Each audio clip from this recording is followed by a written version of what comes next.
Kamusta po? Maligayang panonood sa aking channel at ito ang episode 371 sa ating series sa pagbisita sa libingan ng mga sikat. Sa yugtong ito, tayo muling bumisita sa bagong tayong Eternitas Chapels and Columbarium sa lungsod Quezon upang pagpatuloy ang ating pagganap ng iba pang mga kilalang individual gaya ng ating mga bayani, dating artista, mga awit, politiko, atleta, media personality at iba pang mga negosyante na nakalibing sa bahaging ito ng Kalakang, Maynila. Ang Eternitas Chapels and Columbarium ay matatagpuan sa kahabaan ng Commonwealth Avenue East sa lungsod Quezon. Ito ay binuksan noong taong 2021 at may mga chapels at columbarium sa bandang itaas ng gusali. Halika't sumama kayo pang muli nating sariwain, pagdiwang ang buhay, at muling bisitahin ang muling antungan ng isang dating beauty queen at aktivista para sa karapatan ng mga kababaihan. Matatagpuan sa gitnang bahagi ng ikasyam na palapag ng Eternitas Columbari ay ang muling antungan ni Nelia Sancho. Si Nelia C. Sancho ay sinilang na ika-30 ng Agosto taong 1951 mula sa prominenteng pamilya ng Katiklan sa probinsya ng Aklan. Si Sancho ay nag-aral sa Santa Ana Elementary School at Villamor High School sa Maynila at nagkolehiyo sa UP Diliman. Taong 1969, habang nag-aaral sa UP, si Sancho ay sumali sa Binibining Pilipinas Beauty Pageant kung saan siya ay nanalo bilang first runner-up habang si Gloria Diaz ang nakoronahan bilang 1969 Binibining Pilipinas Beauty Pageant winner. Nakakalauna na ay nag-uwi ng corona bilang 1969 Miss Universe na ginanap sa Miami Beach, Florida, sa Amerika. Makalipas ang 2 taon, si Sancho ay sumali at nag-uwi ng corona bilang 1971 Queen of the Pacific Beauty Pageant winner na ginanap sa Melbourne, sa Australia. Continent. As of the 21st of this month, I signed Proclamation number 1081, placing the entire Philippines under martial law. Nang ang martial law ay pinatupad noong Setyembre taong 1972, nilisan ni Sancho ang glamorosong buhay at mundo ng beauty pageant upang labanan ang diktatorya ng dating Pangulong Ferdinand Marcos Sr.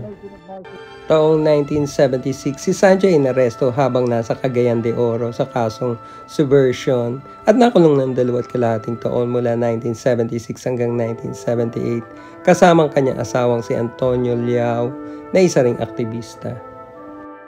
Para ipagpatuloy ang pakikipaglaban para sa karapatan ng mga kababaihan, si Sancho ay isa sa mga nagtatag ng samahang Gabriela Women's Party noong taong 1984.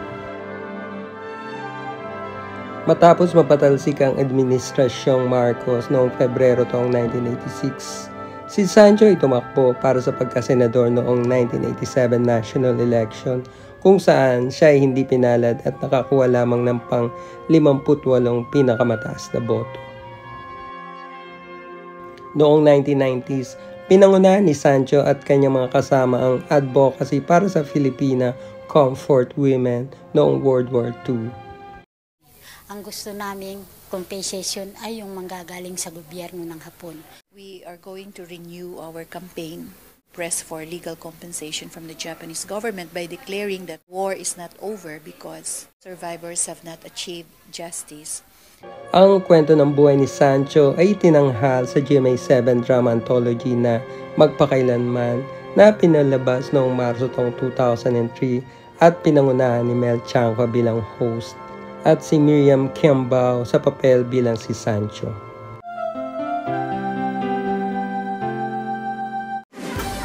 Alam mo, saya-saya ko.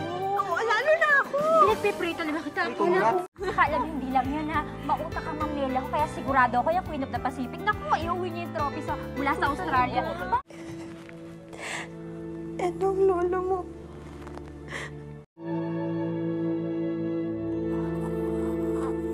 Matapos ang lahat ng dinanas na hirap sa loob ng kulungan, patuloy pa rin si Nelia sa kanyang mga adhikain hanggang sa ngayon. Alam ba nila that you were going to join? Ng mga close friends mo, ng barkada mo? Medyo nagulat sila that kung bakit nag-underground daw ako. Lalikuran ko lahat, yung aking family, tapos sila, yung old friends ko. Reason why I had to leave was I was searching for an answer. Intindihan ko ano yung sinalihan nila na kilusan.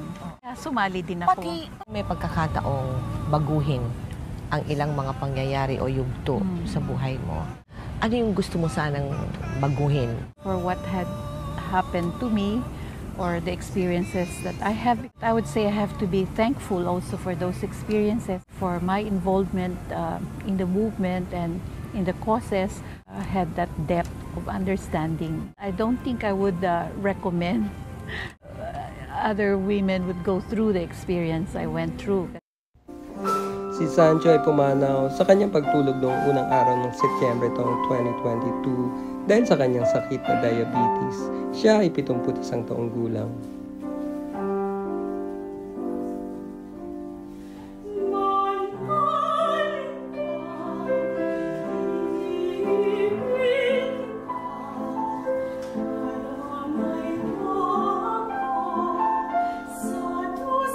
Sa mga susunod na yugto, pagpapatuloy natin ang pagbisita sa Manila Memorial Park sa Parañaque para sa ating pagganap ng lingantungan ng mga sikat na personalidad.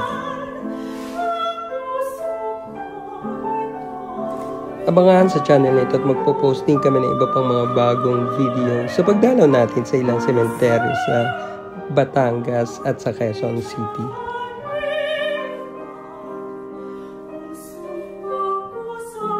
Salamat sa panonood at patuloy na pagsuporta.